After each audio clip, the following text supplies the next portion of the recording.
So how's everything? So are you touring for the release of the new book or something? I am, no, I'm not touring. I'm here visiting a friend, a good friend from Colombia who married a gringo and is living here with him. That's why I'm here. But I'm touring virtually, you could say Mhm, for sure. Yeah. I'm doing the cover photo now.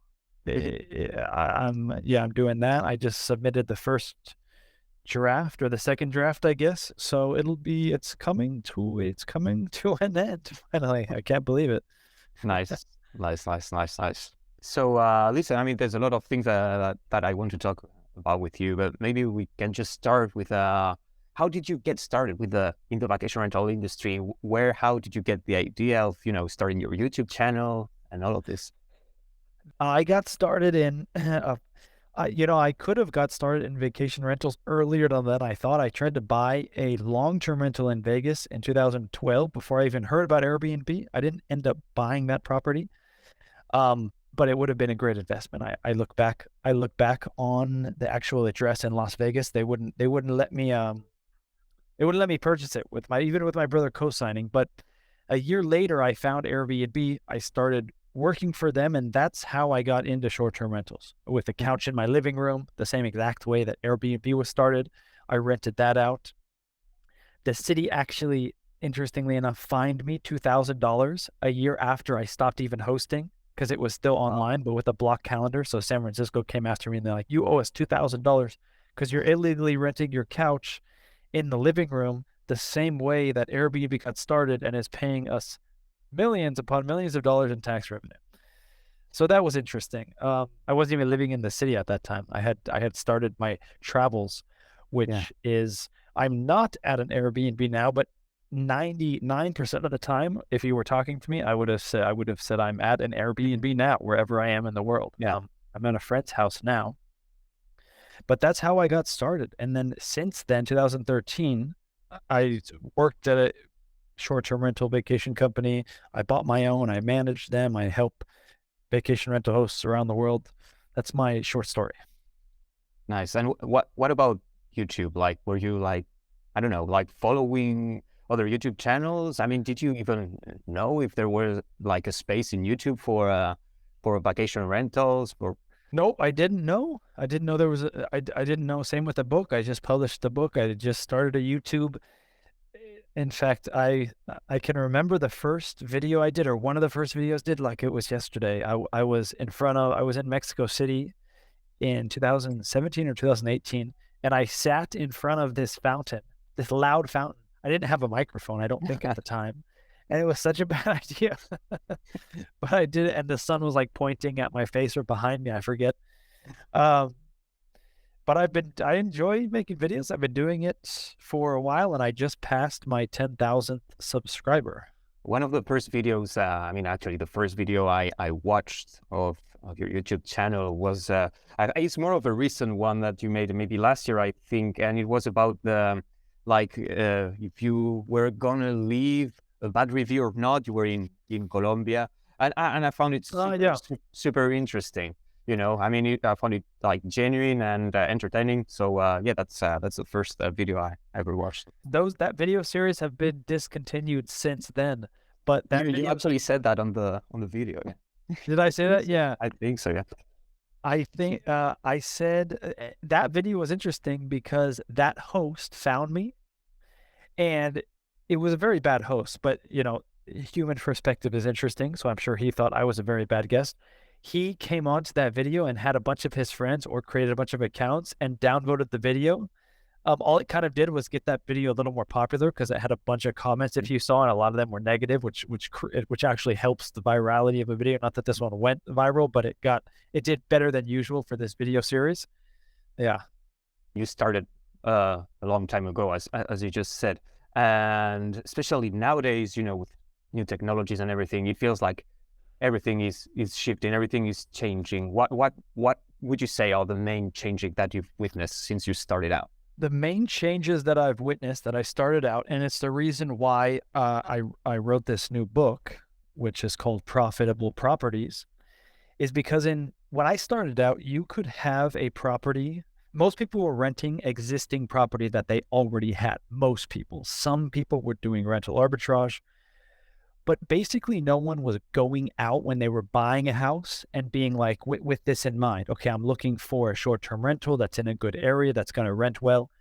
Fast forward to this year, and that's the most important part of the game. And finding profitable markets, finding profitable properties in those markets.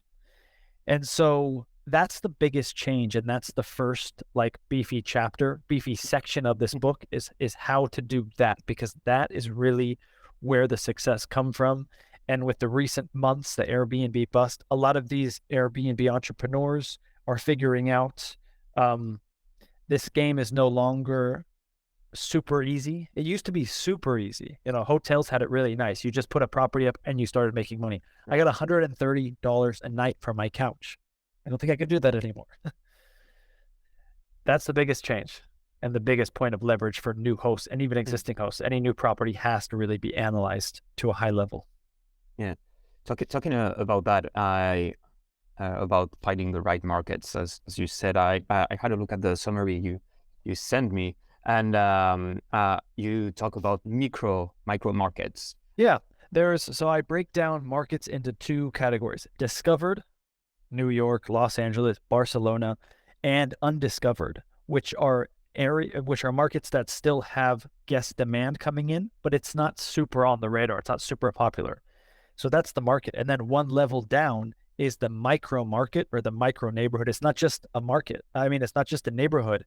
It's a specific portion of that neighborhood, whether it's nearby some kind of a landmark, whether it's on the east side of some kind of a separation like a highway.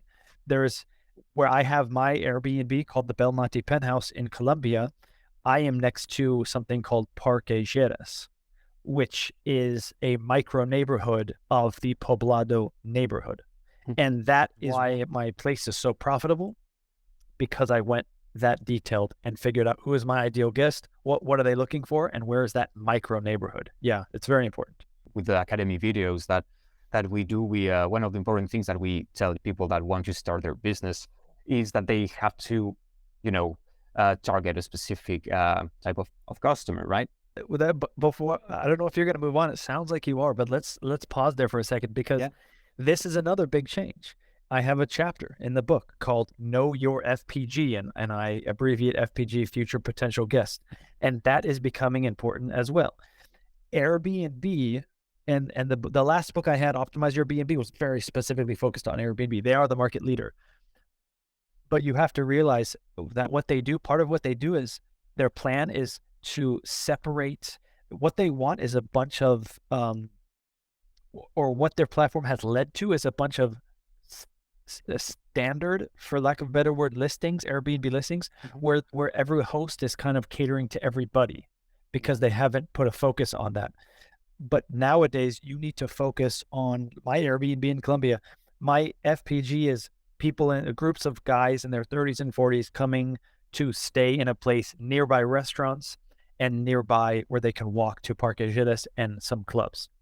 So knowing that, I get to build out. I provide them with an itinerary. I provide them with things. Where's the best cafes in the morning? Where's the best restaurants? I'm just right around the corner from this street with a bunch of restaurants, and it's kind of hidden. Knowing your FPG is super important. And how you do that is you know who's coming to your market. There's a whole bunch of FPG personas. Who's coming to your market?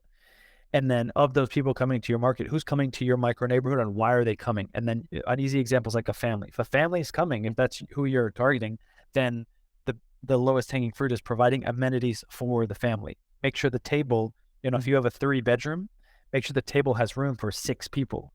Sometimes I see the dining table, it's like a 2-person dining table. It's got a 3-bedroom house. That doesn't make sense. and guess what? Not booked for that specific reason. Like, think about that. So anyways, knowing your FPG, big point. Exactly. And in that same line, what would you say would come first? Like identifying that micro market, like the physical, place, location? I would think about the market first. Yeah. Unless you have a specific skill. Let's say you are a kiteboarder, and that's what you do. And you know what kiteboarders are exactly looking for. then you might start with your FPG. Okay, I'm a kiteboarder. I know kiteboarders. I know what they're looking for. And then, okay, now where a kiteboard is going, but barring that, typically I would start with finding a profitable market. It's kind of a blended question, actually. It's a good question now that I'm thinking about it, because part of looking for profitable markets is not only looking at the numbers, but where are those numbers coming from? And those numbers coming from FPG. So you have to kind of couple those both together. Where are the FPGs coming from? And that kind of leads to, yeah, it's a good question. So maybe that's even first. Where are your FPGs coming from? That leads to a profitable market. Yeah, it can become kind of what comes first, the egg or the... Yeah. So, but yeah, definitely very, very interesting. And also by identifying, your type of customer, that's also the first step, I would say, because one of another question that I was planning on asking was how to retain customer, how to make sure that you will have returning guests. So, I mean, you can start by there, right? So making sure that you identify your type of customers. Yep. It's a little bit market dependent as well. That's something you would consider right at the beginning, and that's a factor for a profitable market. Are you having return guests? Because if you're having return guests, then you don't need to rely on brand new customers and getting new customers. And any business person knows it. And if you're an Airbnb host, if you're a short-term rental host, I talk about this in the book, you are a business owner. You have to start thinking about that. And so any business owner knows that getting new guests is always more costly. Lodgify, you guys know that for sure. Getting a new customer, a new guest is much more costly than retaining the one you already have. But some markets just don't have repeat guests, and that's fine as well. The business mindset, right? That's something that's a good piece of advice, I feel, for a lot of people that, they just acquire a new property maybe, and they think that, it's just going to take care of itself. I won't maybe need to be managing it as much as if I were, having a grocery shop or another type of business. But that's not the case, right? I mean, you had to focus as if it were business. I mean, it is business. It is a business. The interesting thing is, hotels had it so good because it's a business for sure, and you have to pay attention to it. But it's one of those businesses where it is easy money, but I don't want to say that because there's a lot of Airbnb gurus out there for the past few years who are saying it's super passive income. It's not passive income. For sure, it's not passive income. It's good income. It's very profitable income, but it's not passive income. I have a system that I use myself, and nowadays I package it up and sell it to other people or implement it for other people. And what I do is leverage the available tools, and that it takes me about 1 hour per week to leverage to manage my property. And the key there's a few keys, but the main key that people haven't picked up on yet, I don't know why, the property manager concept is old. The cleaner should be the property manager. The cleaner is a natural property manager. They're already at the house. What does a property manager do? They responded to messages. You can automate that. You can really automate that to a really high level degree. They coordinated cleaning. You can automate that. They coordinated maintenance. The cleaner can coordinate maintenance. Why not? They're already there. So I don't use property managers. I use my cleaner, and I pay them very well, and they do a lot of stuff for me, send things back for the guest. They greet the guest. They help me with my review rate because they're actually there. They're the ones face to face with the guest. Another thing that I wanted to talk about is, nowadays with all this new technology available, as you said, you can automate a lot of things, messaging and whatnot. So in what ways can we retain this, the human part of the industry of the hospitality, the human contact with our guests? Be sure that the guest wants the human contact first. That's a good point too. Yeah. So if you have instant book on and they instant book, they don't say much, and they don't ask you questions, then if you usually have a live check-in. I was in Argentina once, and I booked my first ever Airbnb Plus, and she did a live check-in, and it was like 11 p.m. at night. I'm very familiar with Airbnb, and so it was like a 45-minute live check-in when I was hungry and I wanted to go get some food. But understand if your guest wants that. Sometimes they don't. But what you want to do is you want to optimize. You want to automate everywhere that you can automate that doesn't affect the guest experience. And there's a bunch of ways you can leverage that, but I actually do a live check-in, and it makes sense for me because my guests are American. They're coming to a third world country that has not the best reputation. It really makes sense for me. Someone's going to be there waiting for you there. Another thing I do is I've created an itinerary, and most of my reservations are 2, 3, 4, sometimes 5 nights. So I made an itinerary, and then I just mixed it up. So I have a 2-night itinerary, 3, 4, 5-night itinerary. So when the guest comes, I send them this itinerary, which is not super generic. It's actually like cool things, restaurants, if they want to learn Spanish or salsa. And I send it to them, and it makes it seem super customized. Like, oh, our reservation is 4 nights, and the host sent me an itinerary for 4 nights. That's pretty cool. But I made it once, and that's it. That's a really low-hanging fruit to do, and you can even have your cleaner do that. A lot of people, they get into the hospitality business or the Airbnb business because they enjoy hosting. But then maybe they're not so familiar, not so good with the whole finance, business managing aspect. What words of encouragement would you give to these kind of property owners? If you're not trying to get a giant, $10 million business where there's a lot of pieces coming together, you can leverage a bunch of tools. You can leverage a bunch of tools that all in, I take 1 hour a week to manage the business. Talking about a little bit, the context of the industry and maybe even the world right now, how do you imagine the future of the hospitality business, vacation rental business, let's say in the next 5 to 10 years? It's not going anywhere. It's staying here. It's a complement to hotels. There's 2 very different things. I think right now we're seeing a lot of average hosts. There's a lot of influencers unrelated to Airbnb who got into Airbnb. They have money. They just got into Airbnb. They bought it in discovered markets. Discovered markets, by the way, the analogy is athlete. If you're a professional athlete and very good professional athlete, you better go to the pros. Your limit is higher there. You're going to make more money there. You're going to get more exposure there. But if you're not that good, if you're a semi-pro or amateur, I don't know how you call it, then going to the pros, it might be a little bit difficult for you. So the biggest difference is we're seeing right now a separation between who's just kind of doing this. They heard it's easy money, they're doing it, and who are more professional about it and leveraging and optimizing more things. Airbnb will stay. There's direct book is a very big topic. And in my book, I recommend Lodgify as a direct book partner because with your PMS system, it integrates very nicely the direct booking. And that's not going away, but Airbnb also isn't going away. Some people think that Airbnb will go away. People will just direct book. No. There's a lot of benefits for Airbnb. So in a few years' time, direct book will get more popular. Airbnb will stay here. Short-term rentals will stay here. And it's always going to be good money. If you're the best, there's winners in every market. By the way, no matter if you're in a discovered or undiscovered market, there's winners in every market. And so whoever's listening right now, what you need to do is just focus on optimizing where you can. If you go into this with a passive mindset, you're going to fail. I can say that pretty categorically. Maybe not now or next month, but when there's a next Airbnb bust thing, you will be the ones that fail. So focus on optimizing as much as you can, learning at this point. There's a lot of experts out there. There's a lot of conferences out there, learning from them and just thinking on your own. How can you optimize different things? Small improvements over the long term is what will keep you and what is keeping me ahead of the game and making me feel this Airbnb crunch much, much less, kind of not at all.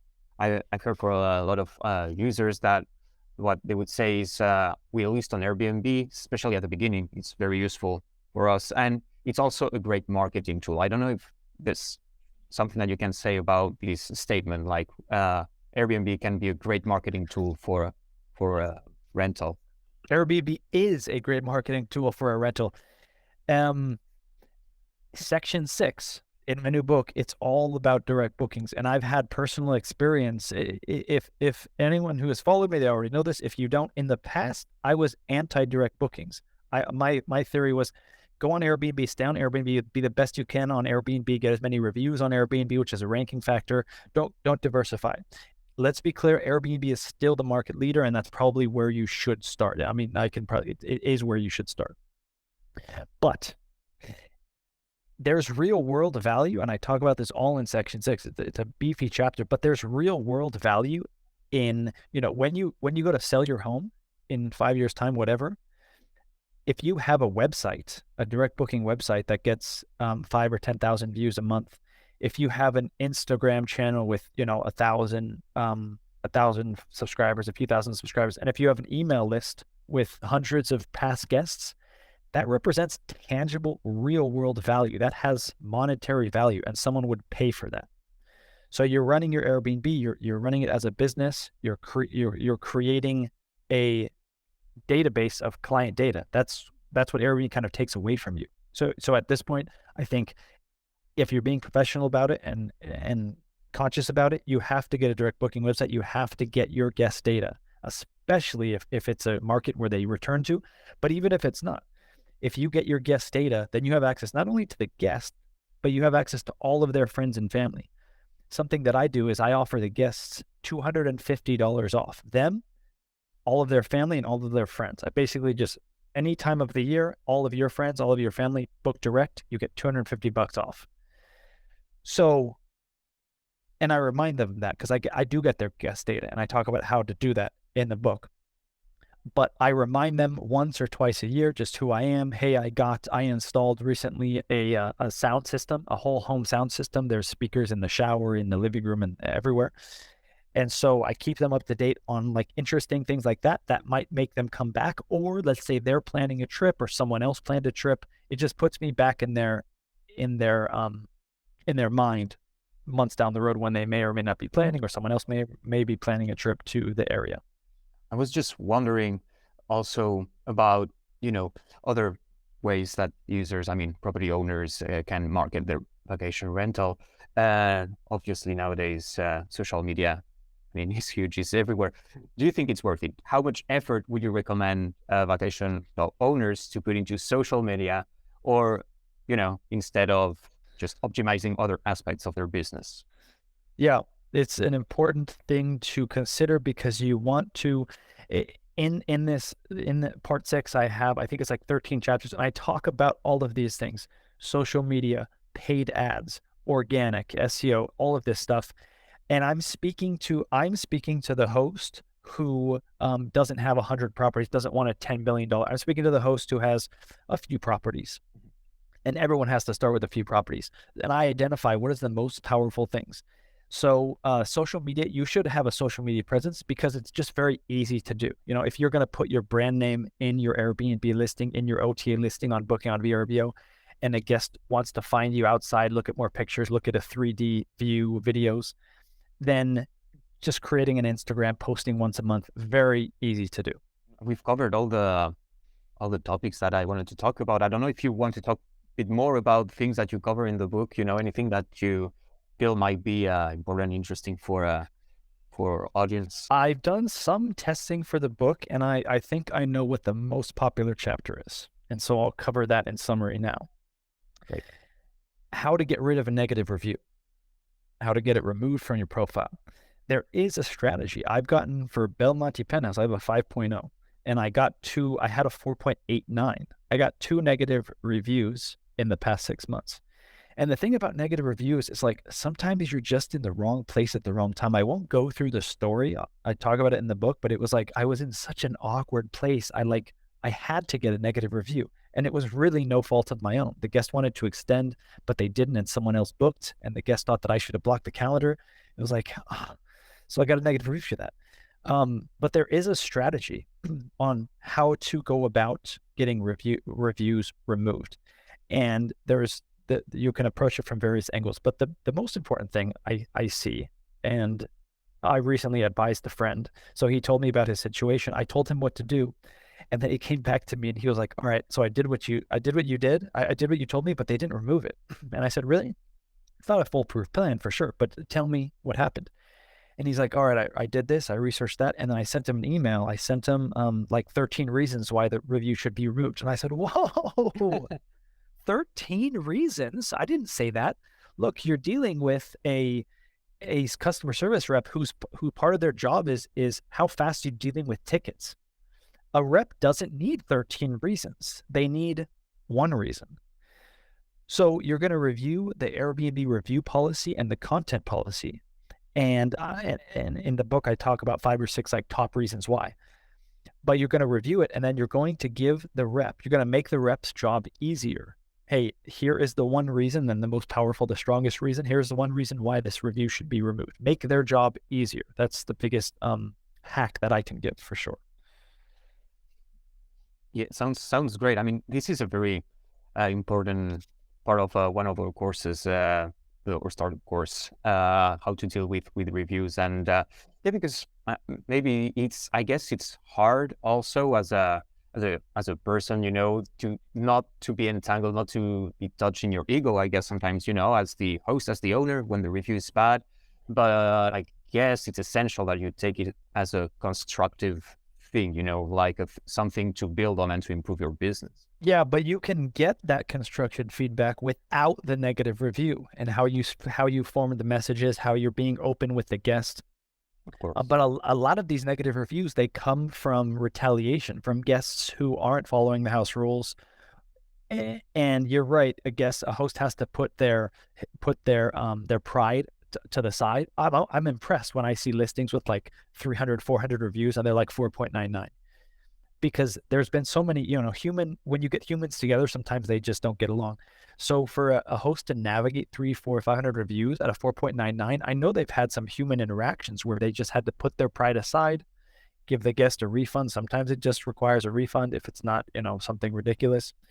And because the review rate, that it does matter. It's a high ranking factor. Of course. A lot of it also has to do with managing expectations, right? Managing expectations is huge. I've talked about that for years. It's of course in the book, a specific section on that. Mismanaged expectations result in negative reviews. That's the only the story I just told. His expectation was that just because he verbally told me, I would have blocked the calendar. That was a mismanaged expectation, and so it resulted in a negative review. Thanks for having me on. Yeah, it was a pleasure talking to you. It was really nice, really insightful. Yeah.